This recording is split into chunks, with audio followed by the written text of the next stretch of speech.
साथीहरू आज चाहिँ म हजुरहरूलाई भीमाशङ्कर ज्योतिर्लिङ्गको दर्शन गराउन आँट्दैछु र साथै सबैजनाले एकसाथ दर्शन गर्नुपर्छ। र यहाँ चाहिँ आज म बिहान 3:30 बजी नै उठेर आएका हामीहरू घरका फ्यामिली नै आएका छौँ तीनैजना। र यहाँनिर चाहिँ भगवान शिवजीको उत्पत्ति स्थान भनौँ न, भगवान शिवजी उत्पन्न हुनुभएको छ। खोलाका बीचमा भगवान शिवका ज्योतिर्लिङ्ग मतलब शिवलिङ्ग पुरा उत्पन्न हुनुभएको छ।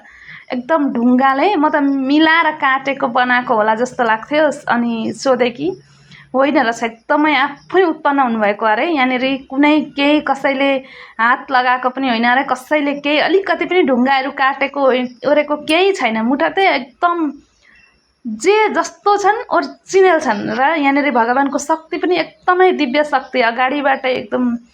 र वर्षौँदेखि मान्छेहरूको एकदम भिड हुने गर्दथ्यो र अहिले पनि एकदमै भिड। आज चाहिँ अलिक भिड कम्ती। अस्तिको पालि यहाँनिर ठुलो बानपानी भएको थियो र त्यो बाढीले गर्दाखेरि मान्छेहरूलाई बन्द गरिएको थियो। यहाँनिर गेट बन्द गरिदिएको थियो, कोही पनि आउन सक्नु भएको थिएन। अनि आजको सोमबारबाट चाहिँ खोलिदिएको रहेछ गेट।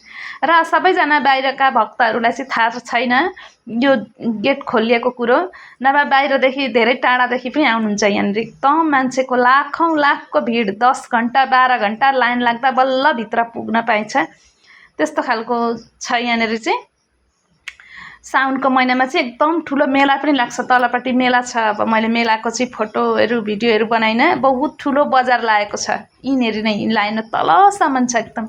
र यो जग्गा चाहिँ हजुरहरूलाई थाहा छैन भने म जग्गा भनिदिन्छु। गुवाहाटी महानगरीको गढचोकबाट अलिकति दक्षिण जानुपर्छ, पामोई भन्ने ठाउँ छ। र त्यो पामोईको डाकिनी पहाड भन्ने, डाकिनी पहाडमा सबैले नै जान्नुहुन्छ। भीमाशङ्कर गेट नै लेखिदिएको छ अगाडिपट्टि, भीमाशङ्कर गेट भनेर मन्दिर भनेर। मन्दिर मतलब मन्दिर त यहाँनिर कति कोसिस गर्नुभएको अरे। सरकारले पनि मान्छेहरूले पनि ठुल्ठुला एनजिओहरूले पनि कति कोसिस गरेका मन्दिर बनाएका, तर यहाँ भगवानको के शक्ति छ म केही बुझ्न सक्दिनँ।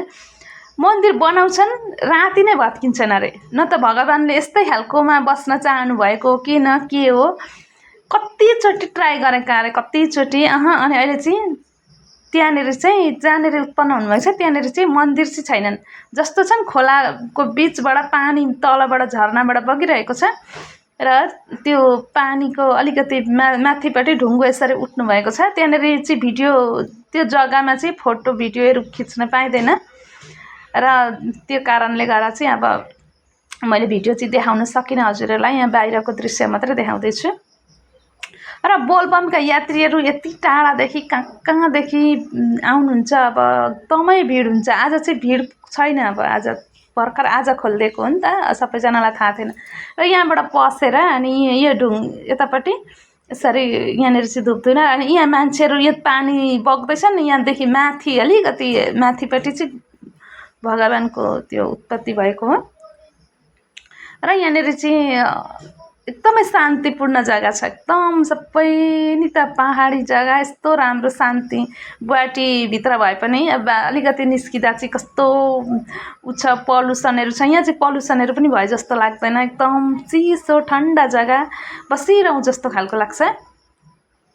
र हजुरहरूलाई थाहा पनि छ होला यो ठाउँको नाम त सबैजनालाई नै, आसाममा हुनेहरूलाई त सबैलाई नै थाहा छ।